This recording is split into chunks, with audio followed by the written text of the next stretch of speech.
विक्रमदादा सावंत यांनी पाणी टंचाई बैठक जी घेतली होती त्याला काय आम्हाला काय रितसर निमंत्रण नव्हतं किंवा आम्हाला काही सांगितलं नव्हतं, तरी पण आम्ही आमच्या पक्षाच्या वतीने आणि जिल्हा नियोजन समिती सदस्य या नात्यानं इथं आम्ही आलो आणि बिळूर फाटा खलाटी पंप हाऊस ब पासून जो बिळूरपासून जे पाणी शेडाच्या शेवटच्या टोकातून दरीपुनोर आणि सोरडी इथपर्यंत जाते, एक 10-11 गावाचा जो प्रश्न आहे त्या प्रश्नाविषयी आम्ही इथं जाऊन आवाज उठवला, पण आम्हाला इथे काय अधिकाऱ्याकडनं समाधानकारक उत्तर मिळालं आणि प्रशासन म्हणजे जे आमदार आहेत त्यांच्याकडे काय समाधानकारक उत्तर आम्हाला मिळालं नाही.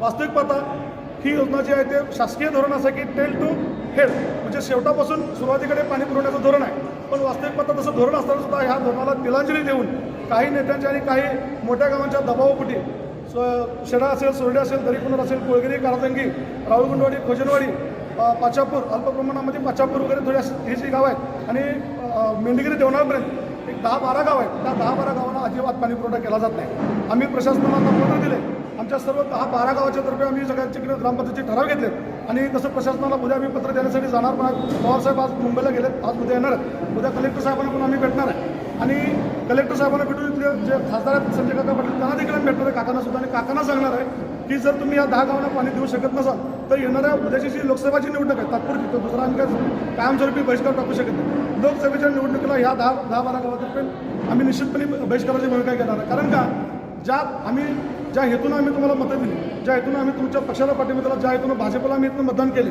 आता भाजपचे प्रतिनिधी पण काका आहेत. काकांनी फक्त एका गावचा विचार न करता उरलेल्या 10-12 गावचा देखील विचार करायला पाहिजे आणि 10-12 गावाला पाणी दिलं पाहिजे. आणि इथले जे आमदार स्थानिक आमदार विक्रमदादा सावंत आहेत त्यांनी देखील कुठल्याही गावच्या दबावाला बळी न पडता सगळे जे 10-12 गाव आहेत त्या 10-12 शेवटच्या शेडापासून दरी करून म्हणजे परत रिपीट करतो 10-12 गाव पूर्ण राहुलगुंडवाडीपर्यंत म्हणजे पाण्याचं शेवटचं जे टोक आहे ते शेडापासून सुरुवात व्हायला पाहिजे आणि सुरुवातीचं टोक हे बिळूरला मिळालं पाहिजे. बिळूरलाही पाणी मिळालं पाहिजे. आम्हाला असं म्हणायचं नाही की बिळूरवर आम्हाला अन्याय करा असं म्हणायचं नाही. बिळूरलाही पाणी मिळालं पाहिजे, पण त्याचबरोबर दरीकुनूर आणि शेडाळ हे शेवटचे जे टोक आहेत त्या शेवटच्या टोकाला देखील पाणी गेलं पाहिजे. आणि जर असं पाणी देण्यामध्ये प्रशासन जर अपयशी ठरत असेल तर 100% प्रशासनाला आम्ही धडा शिकल्याशिवाय राहणार नाही. आम्ही आमच्या स्टाईलनं माझे नेते माननीय वैभवदादा पाटील आणि आमच्या राज्याचे राष्ट्राचे नेते राष्ट्रीय नेते अजितदादा पवार आता 5 तारखेला आमच्या इकडे येणार आहेत. त्यावेळीसुद्धा आम्ही हा विषय 100% उपस्थित करू, पण त्याच्या अगोदर 100% आंदोलन देखील करू आणि ह्या लोकांना हे जे प्रशासनामधील लोक आहेत त्यांची पळतावळी केल्याशिवाय आम्ही राहणार नाही. तर ते शेवाळ अडकले म्हणून सांगतात, तर ते शेवाळ काढायचं काम हे प्रशासनाचं आहे आणि सांगण्याचं काम हे आमदारचं आहे.